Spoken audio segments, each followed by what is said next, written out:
On Newsnight's collation of domestic election observers, CODEO called for a rerun of parliamentary elections for Dome-Kwabenya and Ablekuma North constituencies to deal with the outstanding issues delaying the declaration of results. What might happen is that if the EC gets to a point where they might not be able to get anything and the two parties also not agreeing, then probably there have to be a rerun for these constituencies. In education, the West African Examination Council is casting doubts on its ability to meet the 29th December deadline announced by Minister for Education for the release of the 2024 WAEC results, citing significant number of its machines breaking down.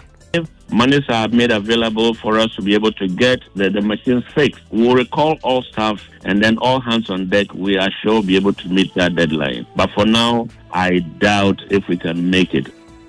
And as we look forward to a new year, drivers are equally looking up to the commencement of the 2025 vehicle registration process. The Driver and Vehicle Licensing Authority is cautioning the public against engaging in unauthorized agents, popularly known as Goro Boys. What we are saying is that there is risks in that. If they are not careful, people will swindle them with all the toils that they have gone through. And for those of you who want that New Year tag on your cars, we'll tell you the appropriate process to use. In less than 24 hours, the Eburi Botanical Gardens will be lit as it prepares to host thousands of families for Ghana's biggest parties, the Joy FM Family Party in the Park. Which of the games do you think you can partake in? Dancing. You can dance very well? Yeah. Are you going to have fun? I really like food, so I will partake in the eating competition. You really like food? And all the foodies are here in studio as well as we look forward to that prelude and the biggest family party in the pack. You need to stay on for details of that. I'm Blessed Zunga. All of this in the next 30 minutes. And we're starting off with some politics because the Coalition of Domestic Election Observers, CODEO, is tonight calling for a rerun of the parliamentary elections for Dome-Kwabenya and also Ablekuma North constituencies. The results of these two constituencies is still on hold, almost 20 days after the December 7 polls, as the Electoral Commission announced the initial declaration insisting that the pink sheets from all of these polling stations must first be recollated. The Electoral Commission, at an emergency IPAC meeting last night, reached out to the political parties to assist with pink sheets of these three outstanding polling stations in the case of Dome-Kwabenya. And for Ablekuma North, it's got to do with 37 outstanding pink sheets. First, listen to the Director of Elections for the New Patriotic Party and Deputy Director for Elections for the NDC, Dr. Rashid Tanko Computer, reacting to the EC's request. In the same way as Ablekuma North, the EC mentioned to us that there are 37 polling stations that they are not able to trace the pink sheet. The same way as was Dome-Kwabenya was attacked, the Coalition Center at Ablekuma North was also attacked. And so the EC has asked parties to furnish them with the data we have by Friday, so we still interrogate. So that's what has happened today. Will you compromise to accept their scan copy to make up the final? We will not accept any scan copy in this process. We will not. Why? We are clearly, that cannot be the case. Anybody can see this is an era of technology. I have a background in software manipulations. You can easily design. But if you don't have any and they have scan copies, are you not ready to compromise? Why will you take scan copies? I say somebody can sit in his office and design it. It's a matter of designing it and put it and say I have scan copy. Where is the original? What decision do you expect the EC to take on that? Well, if we cannot all get the originals, that is the carbon copies, hard copies. Your guess is as we have to go for a rerun. It's a simple. The reaction of the two main political parties to the outstanding constituencies, but the domestic election observers, CODEO, are asking the Electoral Commission to consider rerunning the elections in the two constituencies. Listen to Albert Kofi Ahing, who's national coordinator for CODEO.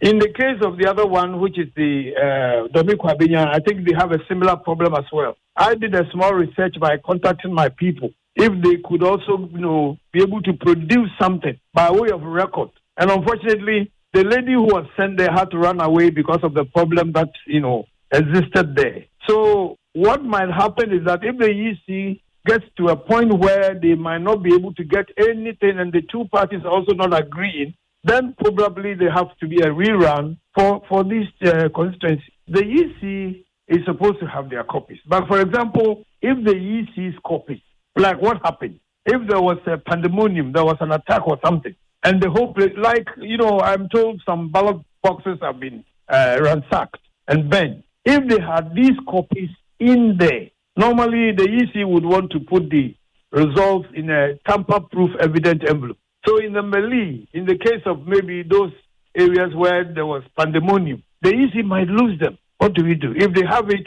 fine, there's no problem. But if they don't have it, then I'm afraid they might have to resort to a rerun of that election. So that's the call from the domestic election observers. Joy News, your election headquarters, will be looking forward to Friday, where the Electoral Commission says it will make a final pronouncement on this matter. Also, there is the expectation that a High Court here in Accra will make a pronouncement on the case brought before it by the opposition National Democratic Congress on results and recollation of these outstanding areas. We'll bring you all of the updates in our subsequent bulletins. But now let's focus on education, because the West African Examination Council is casting doubts on its ability to meet the 29th December deadline announced by Minister for Education, Dr. Yao Osei-Edochim, for the release of the 2024 WAEC results. Now, hundreds of thousands of students who took the examination and their parents are worried about the delay, as they are unable to take any further step in their education until the results are released. Yesterday, the sector minister himself gave assurances that the results will be ready by the 29th of this month. The fate of over 400,000 candidates who sat for this year's WAEC have remained uncertain for the last 3 months following delays by the West African Examination Council to release their results due to broken scanning machines. Their inability to fix it was blamed on government's indebtedness to the council to the tune of 118 million cedis. Following a 25 million cedis payment from the Education Ministry last Friday, WAEC deployed a skeleton team to expedite marking of the scripts. Public Affairs Director of WAEC, John Kapi, yesterday told Joy News technicians are working tirelessly to fix the machines, paving way for the marking of the papers. Well, they have indicated that they would need to procure some replaceable parts, and then also there will be some extensive work. Some of them have been written off. Some of the scanners have been written off. Education Minister Dr. Yao Osei-Edochim visited WAEC to observe the status of the process. He toured facilities, including rooms housing machines, scanning the objective sessions of exam papers. While progress was evident, challenges with the machines persisted. We have done about 45. Okay, good. By the end of the day today, we'll hit what, 60? I hear the machines are the machine keeps on breaking down. They are fast good, but they keep on breaking down. As soon as it's fixed, then we are able to. The technicians are born together. WAEC reports that nearly 50% of the exam papers have been marked. Education Minister Dr. Yao Osei-Edochim assured that the results will be released before the end of the year. This is not unusual. However, I came to apprise myself of developments in terms of the fact that they are working now through the holidays to get the results out on or before 29th of this month. Michael Nia-Shale's report giving us a wrap of the tour by the Education Minister at the headquarters of WAEC, but the Public Relations Officer for the West Africa Examination Council, John Kapi, says the state of the machinery may not allow them to complete the existing workload. We are on the scanning of the objective answer cards. Unfortunately, the machines are not working at full throttle, so we are moving at a snail pace. In fact, as I speak, there are no staff at the office because the machines that we have fixed are really not working up to expectation. So we are really under pressure, if I could say so. Well, did the minister know about this situation when he made a promise that by 29th the results will be out? Well, when the tour was done, I wasn't here, but when I got to the office yesterday, my head of office indicated that they had shown him the amount of work that had been done. About 45% of the job has been done. We have 55% more to do. The scanners are not working at full throttle, and so we would be glad if they release further funds for us to be able to, buy the parts, fix the machines, so that we can have more machines scanning and the work can move on very fast. So this information, I am told, was made available to the minister. And did you get the funds as you were requesting? Unfortunately, as I speak with you, we haven't received any more funds apart from the 25 million we received on the 18th of December. Well, where does this leave us? Will you be able to meet the 29th of December deadline? It's just 4 days to go. Well, it's 4 days to go. We have indicated the challenges we have. If monies are made available for us to be able to get the machines fixed, we'll recall all staff. And then all hands on deck, we are sure be able to meet that deadline. But for now, I doubt if we can make it. It's a very sensitive issue, so I want to be very careful what I say. John Kapi speaks for the West Africa Examination Council. The Minister for Works and Housing, CODEO, is asking QAM LMI, the new private developers for government Saglami housing project, to strictly comply with the building codes and also safety standards at the site. His call is coming at a time when Tuesday's fire destroyed some 2 40-foot containers filled with building materials at the site. While the main housing structures remain unaffected, the minister emphasized the need for strict safety protocols to safeguard public property as the company works to revive the struggling project. We'll hear from the minister shortly. First, though, I want you to hear an eyewitness, Gabriel Kwaveno, explaining to Joy News what led to yesterday's fire. Yesterday, before the fire got burnt, the whole place, there were guys who were weeding here. After weeding, they decided to gather the bushes and burn them. So after burning them, they left, forgetting that they've left some of the fire unquenched. So they left. Later, I was passing by doing my patrols, and I've seen the fire burning here. And I said, no, this is part of my zone. Let me come and check what's going on. So when I arrived, immediately I arrived, I've seen the fire increasing until I rushed here. I traced where the smoke is coming from, and I rushed here, and I've seen that we have pipes, cables that have been packed here. So a lot of them got burnt. And the managing director of QAM itself has been addressing the press on this matter. Kofi Adabo Ofori, who's the managing director of the company, says give assurances that the disaster would not disrupt operations at the site. Yeah, in terms of the materials, it's not going to be reused, but the shed, yes, indeed, we are going to have to rehabilitate it and also use that shed because it's going to be very essential to the work that we do. But apart from that, the material is not going to be of any cost to us because they've been expended and we would have disposed them of if we had started. So there's not going to be any burning. I think as I queried the supervisor, he indeed told the laborers not to burn, but some workers are very deviant. We'll take actions about that. But we don't have any works to do that will need any burning. What we are doing necessarily now is a lot of earth moving equipment working, and that will not cause any fire. And there's a word from the Minister for Works and Housing, who led a team on site today, strongly urging for strict compliance to building codes and safety standards. They have to do their work in accordance with the building code and the safety standards to ensure that nothing untoward happens. They've also given us timelines, a little over 400 days by which they expect to bring this project to completion. I've told them that they have to do well to comply with those timelines as well. You can also see that they've started clearing the commercial area where they are hoping to put up the commercial properties that will service the residential properties here. And again, we've asked them to do well to comply with the timelines and the standards there. And that's the Minister for Works and Housing, CODEO Nkrumah. So what's the status of the, controlling the inferno now to speak on site? Joining us now is Alex Kinati, who speaks for the Ghana National Fire Service. Thank you, sir, for joining us. You've been providing updates on, the initial investigations pointing to, the cause of this fire. Do we publicly now know, has it been released from your end as to what may have led to this inferno? Hi, so good evening to yourself and to your listeners.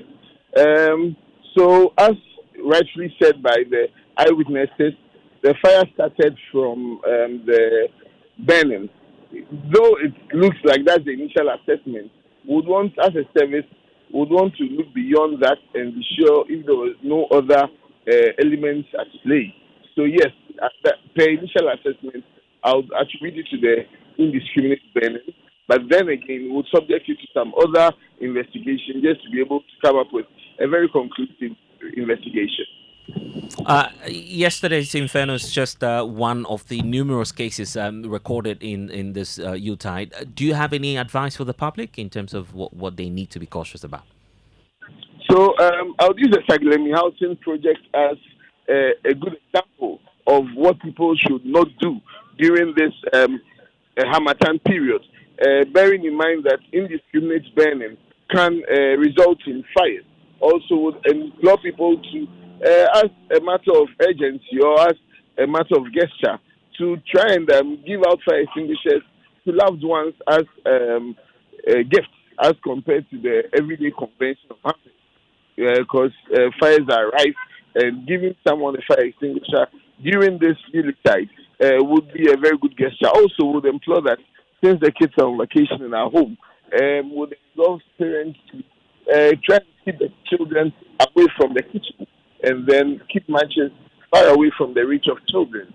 Since these, when kids are home, we tend to record a lot of fires as kids tend to, indiscriminately use fires a lot to play. And not to belabor this point, but there are those who are citing political reasons for, yesterday's outbreak, calling a certain section of the public of being behind this or masterminding this act. Are you investigating that as well? Possibly some breach of this property that we're talking about? Well, as a service, we are not leaving any stone unturned. But then I wouldn't want to quickly jump the gun and attribute it to any foul play.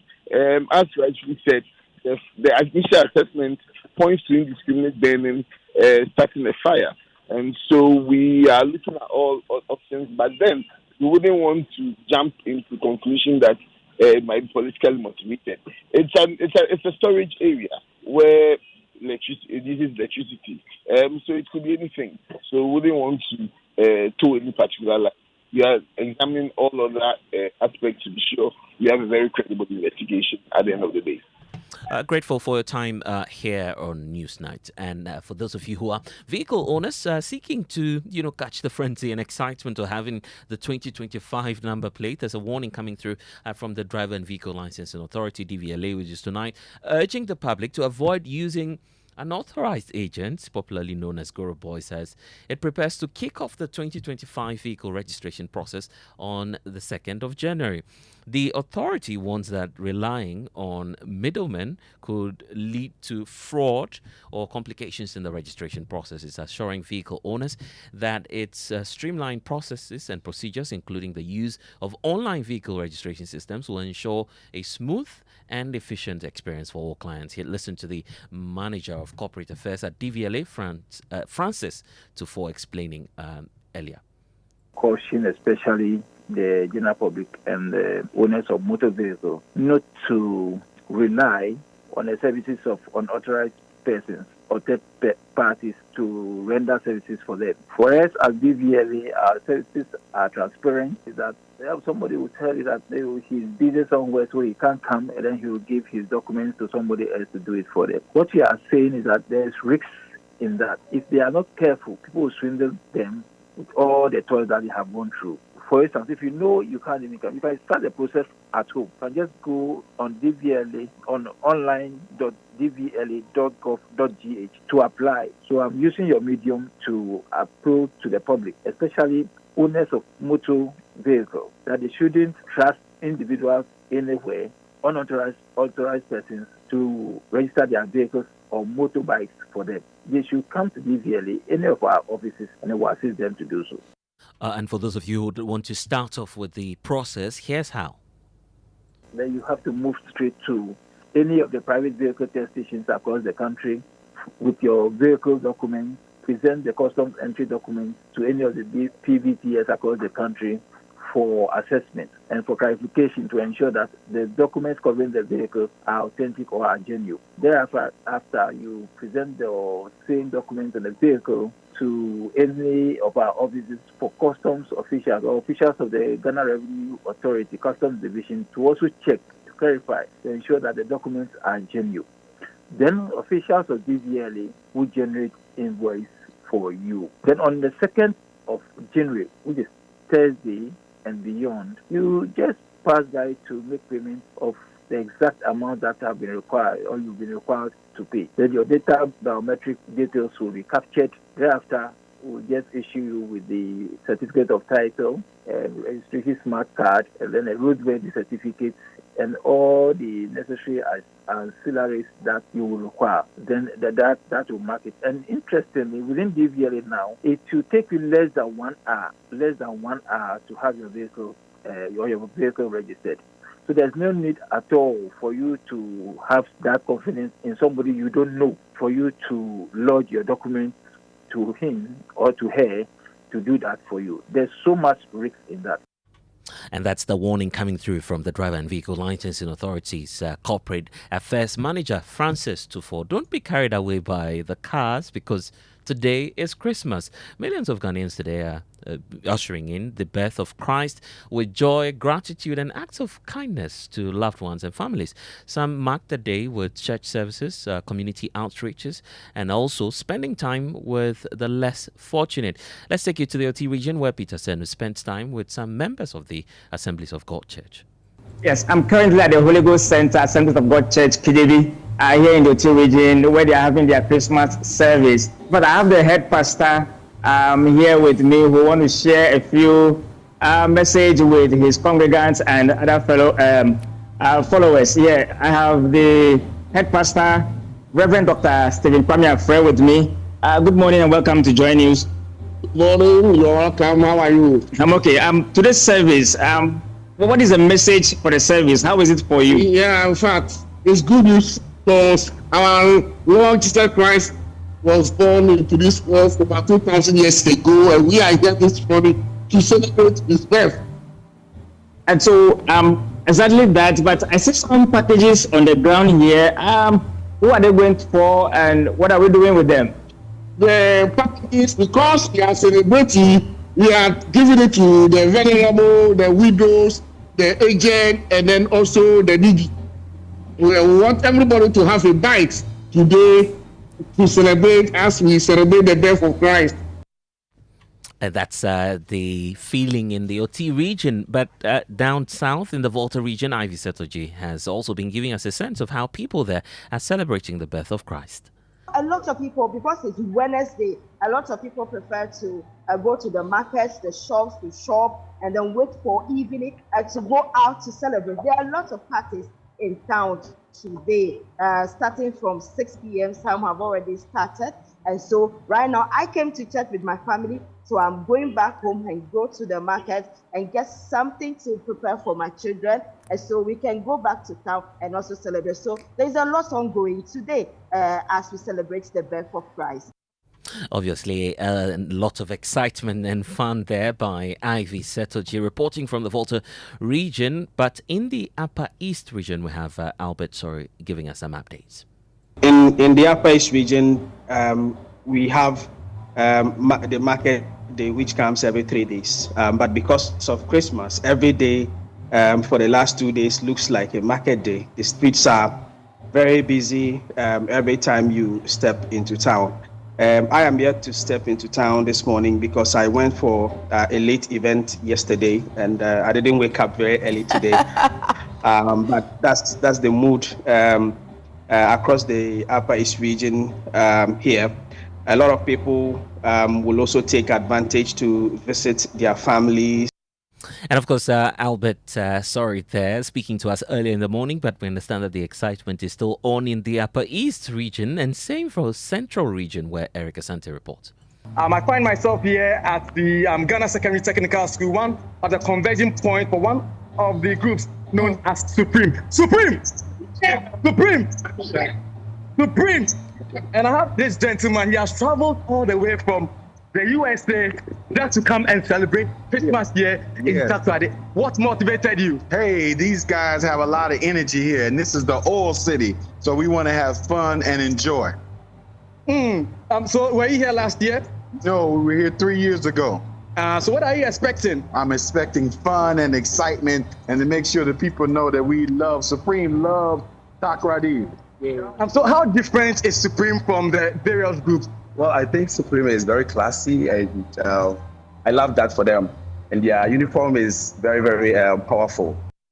Of course, that's the heartbeat of Christmas here in Ghana, the Western region, where Eric Asante is catching all of the fun, with the diaspora also catching some fun there in the Western region. But we're doing all of this as a prelude to what's about to happen in the next 24 hours, because the Tranquil Ebri Botanical Gardens will transform into the festive haven for thousands of families celebrating Christmas at the Joy FM Family Party in the Park, which is happening tomorrow, December the 26th. Of course, the Joy FM Family Party in the Park promises to be a very memorable Christmas celebration amidst the large greenery of Buri Botanical Gardens. Preparations are well underway, with cleaners ensuring a healthy environment for tomorrow's festive activity. Semefa Rejoice has more from the park. We have less than 48 hours to the Joy FM Family Party in the Park, right here in the Ebri Botanical Garden.